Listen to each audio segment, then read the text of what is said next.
Breaking news Amit Thackeray माहीममध्ये तिसऱ्या क्रमांकावर आता फेकले गेलेले आहेत। आताची ही ब्रेकिंग न्यूज आपण पाहतो। बाळासाहेब ठाकरेंचे महेश सावंत माहीममधून आघाडीवरती आहेत, सदा सरवणकर माहीममधून पिछाडीवरती गेलेले आहेत। या घडीची सर्वात मोठी बातमी, कारण तिरंगी लढत असलेली माहीम मतदारसंघ जो आहे त्याकडे सगळ्यांचं लक्ष लागलेलं होतं।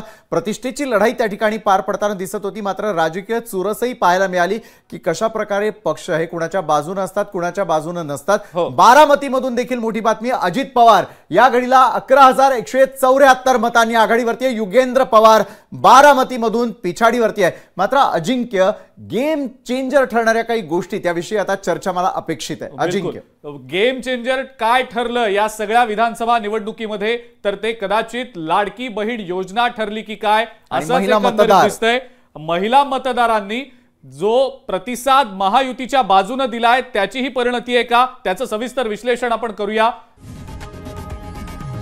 लोकशाही मराठी ऐका, पहा, जागरूक रहा।